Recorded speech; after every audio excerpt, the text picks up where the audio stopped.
ये घटना हिमाचल प्रदेश की है। काले जादू के बारे में आपने बहुत सारी कहानियां सुनी होंगी, लेकिन क्या कभी आपने सुना है कि काला जादू मौत का कारण बन जाए? आज इस कहानी में आप सुनेंगे काले जादू की एक ऐसी भयानक कहानी जो आपको अंदर तक डरा देगी। मेरा नाम साफिया है और हम देहात में रहते हैं। ये कहानी मेरी चाचू की फैमिली की है। मेरे चाचू पेशे से एक ड्राइवर थे और हिमाचल प्रदेश में एसएचओ के साथ उनकी ड्यूटी थी। कभी कहां तो कभी कहां।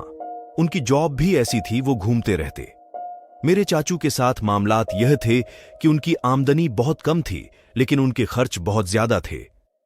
मेरे चाचू का ऐसे लोगों के साथ उठना बैठना था जो बहुत समझदार भी थे, लेकिन उनकी वाइफ जो थी वह समझदार नहीं थी।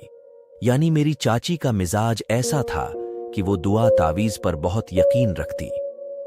हमारे कस्बे में जहां हम रहते हैं, यहां अक्सर दूर दराज से लोग अपने सामान बेचने के लिए आया करते हैं। इसी तरह एक शख्स आया था जिसकी उम्र काफी ज्यादा थी, यानी वह बुजुर्ग लग रहा था। वह मेरी चाची से कहने लगा कि क्या आपको कोई तावीज करवानी है? तो चाची ने कहा कि हाँ, बिल्कुल मुझे करवाना है। मैं चाहती हूं कि आप हमारे घर के लिए ऐसा तावीज बनाएं जिससे हमारे घर में पैसों की कमी ना हो, यानी बहुत ज्यादा आमदनी हो, ताकि हम गरीबी से दूर आ जाएं।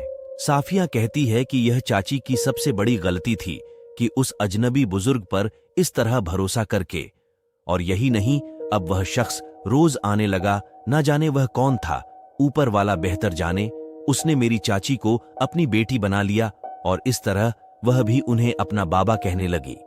और जब मेरी चाची के तावीज पूरे हुए तो उस बाबा ने कहा कि यह तावीज आपको अपने पति के साथ किसी पुरानी कब्र पर, किसी औरत की कब्र पर ले जाकर दफन करना है। और यह याद रखिएगा, वो औरत की ही कब्र हो। पहले तो अपने पति को मनाने की कोशिश की उस तावीज को दफन करने के लिए। घर में अगर गरीबी भुखमरी हो तो इंसान कहीं ना कहीं बहक जाता है, और चाचू ने उनकी बात मान ली। और इस तरह वह किसी कब्रिस्तान चले गए और किसी औरत की कब्र ढूंढी। चाचू ने जिस औरत की कब्र ढूंढी थी, उस तख्ती पर जैनब लिखा हुआ था, यानी वो किसी जैनब नाम की महिला थी जिसकी मौत हो चुकी थी।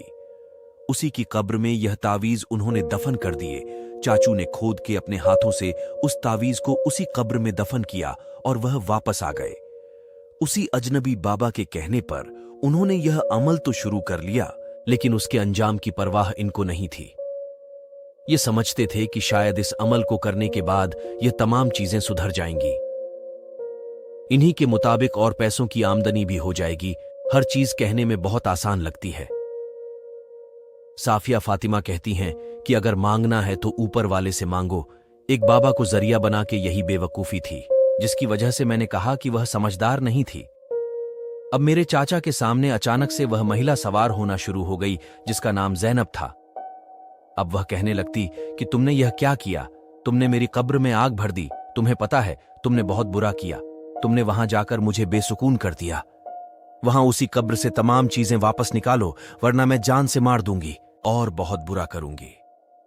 अब वह जो भी थी, जो वही जैनब बनके उसी कब्र वाली चाचू के सामने आती थी। लेकिन एक बात तो वाज साबित है कि वह जैनब नहीं थी। वो खुद जैनब नहीं हो सकती। अब वो जो भी थी, वो वापस नहीं आ सकती थी दुनिया में। जिस तरह वो चाचू के सामने खड़ी होकर उसे ये सब कहती थी, यह बात कहीं ना कहीं ठीक भी थी कि शायद वो उसकी कारण थी, या वो वही जिन्न जिसकी तावीज की मदद से वो ये अमल कर रहे थे। आखिर वो औरत कौन थी?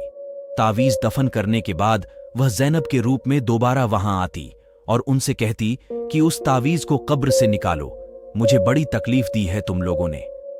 आखिर वह कौन हो सकती है? और इस तरह चाचू को ख्वाब भी आने लगे और उनकी हालत खराब होने लगी। अब वह बीमार पड़ने लगे। उनकी बीमारी इस कदर बढ़ गई कि उनकी तबीयत बहुत खराब रहने लगी। मेरे चाचू की उम्र ज्यादा नहीं थी, लेकिन एक दिन अचानक उनकी किडनी फेल हो गई और वो डायलिसिस पर चले गए। अब इसी तरह बीमार हालत में उनकी क्या हालत होगी, आप सभी जानते हैं। वह तो बेचारे बेड पर आ गए थे। एक दिन वह बेड पर ही थे, वो उठ नहीं सकते थे। उनकी तबीयत अजीब हो गई थी।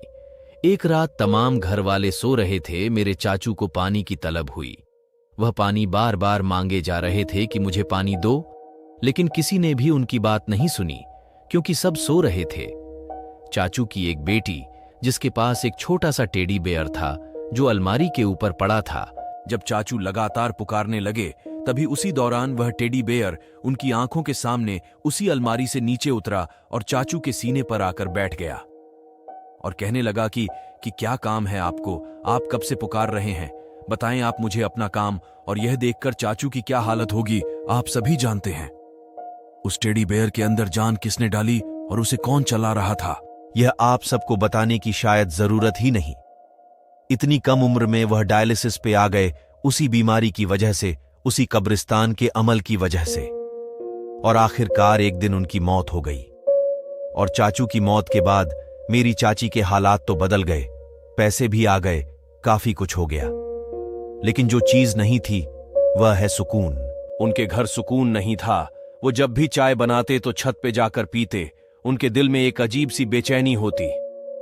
घर पे उनको बिल्कुल भी मजा नहीं आता। उनके 2 बेटे भी हैं और बच्चे हमेशा यही कहते हैं कि न जाने ये सब कुछ क्या हो रहा है। उनकी माँ यानी मेरी चाची जब भी खाना बनाती वो किचन में कहती रहती, कुछ बातें करती रहती, यानी जैसे उनके बराबर में कोई हो, वो ऐसा बर्ताव करती। और जब उनके बच्चे कहते तो वो कहती कि तुम्हारे पापा हैं, मैं उनसे बात कर रही हूं, मेरे सामने हैं, मेरे साथ ही तो हैं। जबकि चाचू की तो मौत हो चुकी थी। ये बात हम सभी जानते हैं कि आत्मा निकलने के बाद वो दोबारा दुनिया में कभी नहीं आती। इस तरह की घटना में हम कह सकते हैं कि वह जिन था जिसने चाचू का रूप धारण किया और चाची के सामने आ गया, यानी वह चीज जो मेरे चाचू पर थी, जिसने उनकी जान ली। लेकिन अब वह चाची पर हावी हो गई क्योंकि दोनों ही कब्रिस्तान गए थे। अब इसी तरह की घटनाएं होने लगी।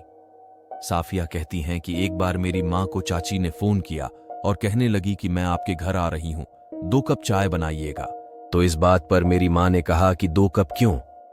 तो वो कहने लगी कि मैं अपने पति के साथ आऊंगी। इस बात को लेकर सभी परेशान होते कि पति तो मर चुका है, आखिर आप यकीन क्यों नहीं करती? वह कहती है कि वह मेरे साथ है, मुझे नजर आता है, मुझसे बातें भी तो करता है। यही सब कुछ चलता रहा उनके घर में। उनके बच्चों ने बहुत इलाज करवाया, बहुत आमिल बाबाओं के पास भी लेकर गए, लेकिन उन्हें बिल्कुल भी फर्क नहीं पड़ा। लेकिन कई हद तक कंट्रोल हो गया और बेहतर भी। लेकिन आज भी उनके साथ वही मामलात है। जिंदगी बार बार मौका नहीं देती इंसान को। बाज वक्त ऐसी घटनाएं घटती हैं जिनका खामियाजा हम जिंदगी भर भुगतते हैं।